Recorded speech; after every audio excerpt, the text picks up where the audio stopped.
Hello বন্ধুরা, আমি সঙ্গীতা চলে এসেছি আরও একটা নতুন ভিডিও নিয়ে। তা তোমরা আগের ভিডিওতে দেখলে যে আমরা সকাল সকাল মোহনায় চলে গেছি। তা মোহনা থেকে আসার পথে ইলিশ মাছ কিনে নিয়ে এসেছি। তা ইলিশ মাছ এই দোকানেই এক দাদাকে দিয়েছি, গেলকালও দিয়েছিলাম, রান্না করে দিয়েছে। গেলকাল অন্য মাছ ছিল, তা আজকেও দিয়েছি ইলিশ মাছ, রান্না করে দেবে। আর আমরা এখন ধোসা খেতে বসে পড়েছি। আর ধোসাগুলো তোমাদের দেখিয়ে দিই, কত বড় বড় ধোসাগুলো। আর এই দুদিন ধরেই এখানে এসে ধোসা খাচ্ছি। তা মা বলছে আবার ইডলি খাবে, যে ইডলি মাও ধোসা নিয়েছিল, কিন্তু মা বলল যে ইডলিও পাওয়া যাচ্ছে শুনলাম, তাহলে ইডলিও খাবো। তা যাই হোক, আমি আর মা একটা ধোসা একটা ইডলি এমন করে নিয়ে শেয়ার করে খাচ্ছি। আর তোমাদের দাদা ভাই ধোসা খাচ্ছে, আর মেয়েও ধোসা খাচ্ছে। মেয়ে অতটা ধোসা ইডলি পছন্দ করে না, কারণ মেয়ে যেহেতু ব্যাঙ্গালোরে থাকে, ওখানে ধোসা ইডলি সবসময় খাওয়া হয়। তা সেই জন্য মেয়ে অতটা পছন্দ করে না ধোসা ইডলিটা, কিন্তু আমার বেশ ভালো লাগে ধোসা ইডলি খেতে। আর মারও খুব ভালো লাগে, কেন আমাদের কলকাতায় আমরা যেখানে থাকি ওখানে ধোসা ইডলিটা খুব একটা পাওয়া যায় না। তা মারও ভালো লাগছে, আমারও ভালো লাগছে। তা যাই হোক, এখন সকালে ব্রেকফাস্টটা করে নিচ্ছি, পরে আমরা স্নান করতে যাব। তবে কালকের ধোসার সাম্বারটা বেশি টেস্টি ছিল। তা যাই হোক, নিয়েছি যখন খেতে হবে। তা ধোসা খাওয়ার পর মা বলে ডিম পোচ খাবে, তা আবার 4টে ডিম পোচ অর্ডার দেওয়া হলো। তা এবার ব্রেকফাস্টটা করে আমরা স্নানে যাব।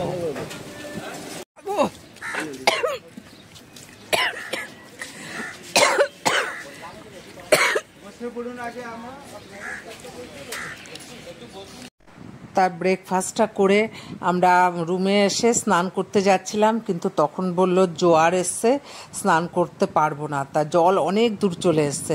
তা কি করব, বললো 3টের সময় স্নান করতে হবে।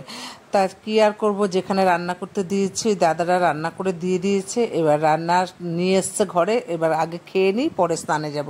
তা চলো তোমাদের দেখিয়ে দিই কি রান্না হয়েছে। ভাত বাড়ছি এখন।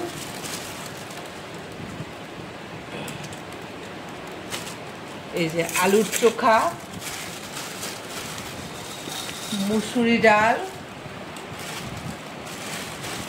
আর এই যে ইলিশ মাছ ভাপা,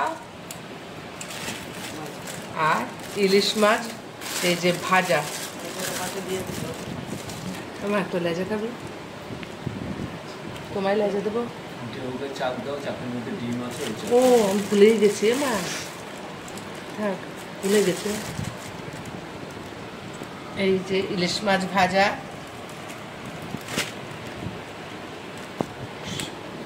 সঙ্গে কাঁচা লঙ্কা, শসা, পেঁয়াজ, আর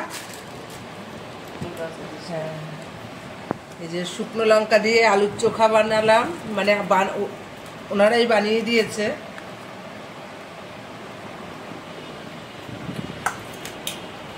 আর মুসুরি ডাল রয়েছে তো দেখালাম। আর ইলিশ মাছ ভাপাটা ভালো করে দেখিয়ে দিই একটু।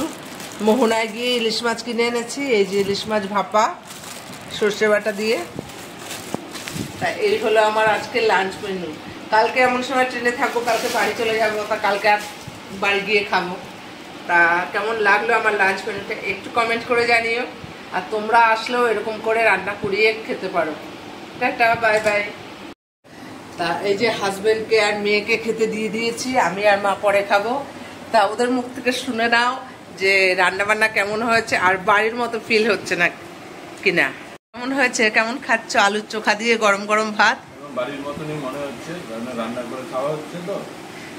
মানে রান্নাটা কে করছে? তোমার বউ তো করছে না, সেটা বলো। রান্না মোটামুটি খারাপ না, ঠিকই আছে।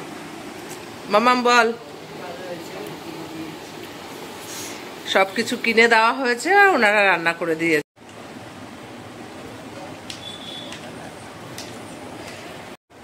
তা ওদের খাওয়া হয়ে গেল, এবার আমি আর মা খাচ্ছি। আর আরামে মানে 2-3 দিনে একটু তৈরি খাওয়া খেলাম আর কি। তো কালকে গিয়ে বাড়িতে আবার নিজের রান্না খেতে হবে। তা ওই যে মাও খাচ্ছে, আমিও খাচ্ছি। তা মা বলো কেমন লাগলো ওই কয়টা দিন? ভালো লেগেছে। আজকে মনের মতো রান্না হয়েছে। ইলিশ মাছ ভাজা, আলুর চোখা, শুকনো লঙ্কা, কালো জিরা তেল দিয়ে, তারপরে টমেটোর ডাল, ইলিশ মাছের ভাপা। তা যাই হোক, আমরা এখন লাঞ্চ করছি, তোমরাও লাঞ্চ করে নাও। Tata, bye bye.